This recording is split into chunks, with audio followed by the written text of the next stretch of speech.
গুৱাহাটীত বৃক্ষ ধ্বংস অভিযানৰ বিৰুদ্ধে গণগৰ্জন দীঘলী পুখুৰী পাৰত বিশিষ্ট ব্যক্তি সচেতন নাগৰিকৰ মানৱ শৃংখল কাৰ্যসূচী দীঘলী পুখুৰী পাৰৰ এজোপা গছতো হাত নিদিবলৈ চৰকাৰক সকিয়নি উৰণ সেতু নিৰ্মাণৰ বাবে দীঘলী পুখুৰী আমবাৰী এলেকাৰ পথৰ কাষৰ পুৰণি আৰু নতুন সকলো গছ কটাৰ বিৰুদ্ধে শনিবাৰে ঐক্যবদ্ধ হ'ল গুৱাহাটী মহানগৰীৰ বিশিষ্ট ব্যক্তি সচেতন নাগৰিক দল সংগঠনৰ নেতা শিক্ষাৰ্থী আদি পুৱাৰ প্ৰখৰ ৰদকো নেওচি মানৱ শৃংখলেৰে সকলোৱে সাব্যস্ত কৰে প্ৰতিবাদ উন্নয়নৰ নামত গছ কটা বন্ধ কৰক অপৰিকল্পিত স্থানান্তকৰণৰ নামত গছ কটা বন্ধ কৰক গছ হত্যা বন্ধ কৰক আদি শ্লোগান লিখা প্লেকাৰ্ড লৈ প্ৰতিবাদত অংশগ্ৰহণ সকলোৰে এই মানৱ শৃংখল কাৰ্যসূচীত অংশগ্ৰহণ কৰে ৰাজ্যসভাৰ সাংসদ অজিত কুমাৰ ভূঞাই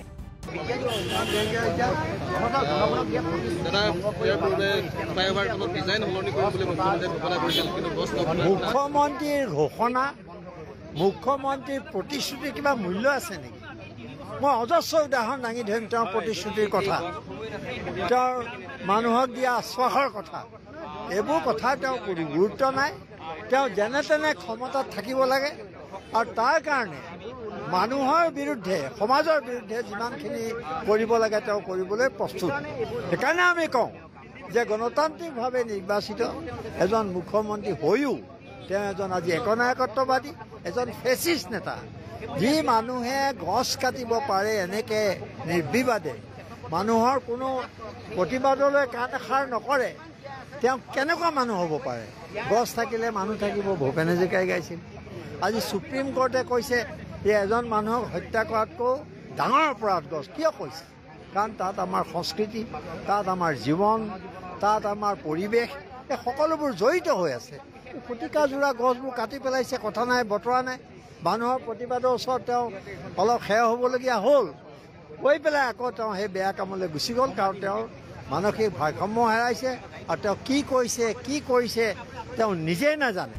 এই কাৰ্যসূচীত অংশ লৈ অসম জাতীয় পৰিষদৰ সভাপতি লুৰিণজ্যোতি গগৈ তেওঁ দীঘলী পুখুৰী পাৰৰ এজোপাও গছত হাত নিদিবলৈ চৰকাৰৰ প্ৰশাসনক সকিয়নি প্ৰদান কৰে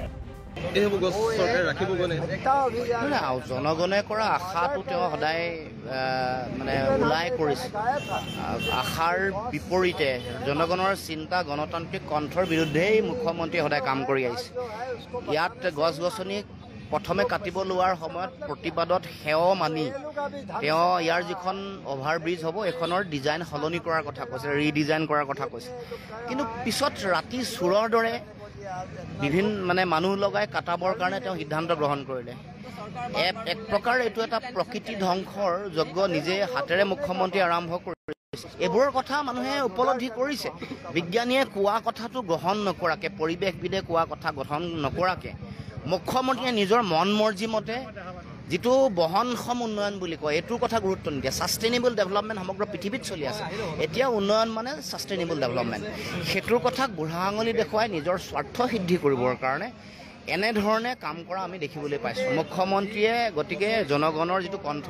এইটো উপলব্ধি কৰক জনতাৰ যিটো আহ্বান এইটো উপলব্ধি কৰক প্ৰকৃতি ধ্বংসৰ পৰা বিৰত থাকক আৰু প্ৰকৃতি ৰক্ষা কৰিবৰ কাৰণে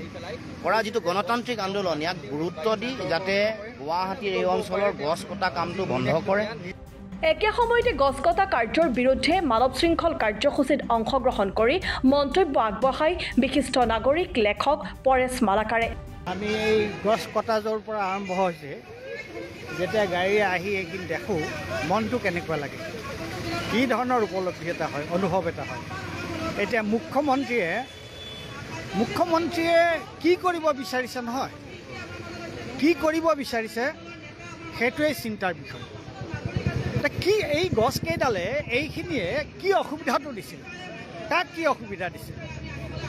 আৰু গুৱাহাটীৰ গছ কটা এই গুৱাহাটীৰ এইটো এটা এনেকুৱা এটা গুৰুত্বপূৰ্ণ এটা ঠাই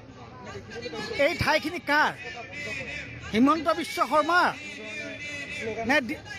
ইয়াৰে যিজন কমিশ্যনাৰ আছে তেওঁৰ নে পুলিচ কমিশ্যনাৰৰ নে ইয়াত আমি যিসকল মানুহ আছে ইয়াত তেওঁলোকৰ did they speak to them no nothing What is this? মানে এই যিটো ঠাই তোমালোকক যে তাত তোমালোকক তোমালোকক নিৰ্বাচন কৰিছে মানুহে ঠিকে আছে তোমালোকক নিৰ্বাচন কৰিছে তাৰ অৰ্থটো এইটো নহয় যে তোমালোকে যি মন যায় তাকে কৰিবা তোমালোকে যি মন যায় যি ধৰণৰ সিদ্ধান্ত ল'ব লাগে সেই ধৰণৰ সিদ্ধান্ত ল'বা এইটোতো নহয় কথা এই ঠাইখিনি গুৱাহাটীৰ কি এই ঠাইখিনি গুৱাহাটীৰ পৰিচয় আৰু তাৰ গছবোৰ কাটি তোমালোকে যদি লঠঙা কৰি দিয়া তেন্তে ইয়াৰ পৰিচয়টো ক'ত থাকিব সমান্তৰালভাৱে ৰাণী গোহাঁই এই কাৰ্যসূচীত অংশগ্ৰহণ কৰে গছ ৰক্ষাৰ স্বাৰ্থত ৰাজপথলৈ ওলাই আহি তেওঁ চৰকাৰ প্ৰশাসনৰ কাৰ্যক ধিক্কাৰ জনাইছে আচলতে 3 বছৰ আছিলোঁ 1996 চনৰ পৰা 1998 চনলৈকে তেতিয়ালৈকে ইমান আধুনিক হোৱা নাছিলে জাগাখন কিন্তু গছ তেতিয়াৰ পৰা গছবোৰ আছে এই ডাঙৰ গছবিলাক আমি ইয়াত মানে আমিয়ে নহয় এতিয়া অঞ্চলৰ মানুহবিলাকে এই দীঘলীপুখুৰী পাৰত খোজ কাঢ়িবলৈ আহে আজিকালিও আহে এতিয়া আমি অৱশ্যে ইয়াত নাথাকোঁ কিন্তু তেতিয়া খুব ভাল লাগিছিলে তেতিয়া ইমান আধুনিক হোৱা নাছিলে এই পুখুৰীবিলাকত এতিয়া নাও দিয়া নাছিলে আৰু তেনে দোকান বজাৰ হোৱা নাছিলে খুব নিৰ্জন ঠাই আছিলে কাৰণ আমি যে জানোৱে সকলোৱে আমি জানো যে আমি মানে গছ গছনি পাহাৰ এইবিলাকত থাকি ভাল পাওঁ আমাৰ আদি পুৰুষসকলে যিসকলে মানে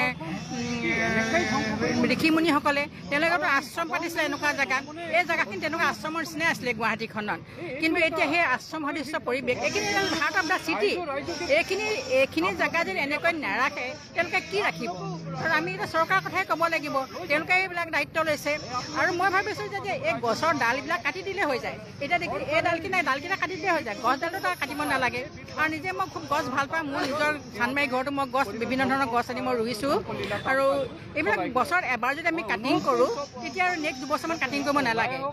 এনেদৰে শনিবাৰে দীঘলীপুখুৰী পাৰত মানৱ শৃংখল কাৰ্যসূচী পালন কৰে বিশিষ্ট ব্যক্তি আৰু সচেতন নাগৰিকে ভালে সংখ্যক লোকৰ সমাগম হোৱা এই মানৱ শৃংখল কাৰ্যসূচীৰ পাছত চৰকাৰ প্ৰশাসনে গছ কটা কাৰ্যৰ পৰা বিৰত থাকিবনে নাই সেয়াহে হ'ব গুৰুত্বপূৰ্ণ নিউজ ডেস্ক ৰিপৰ্ট দি ক্ৰছ কাৰেণ্ট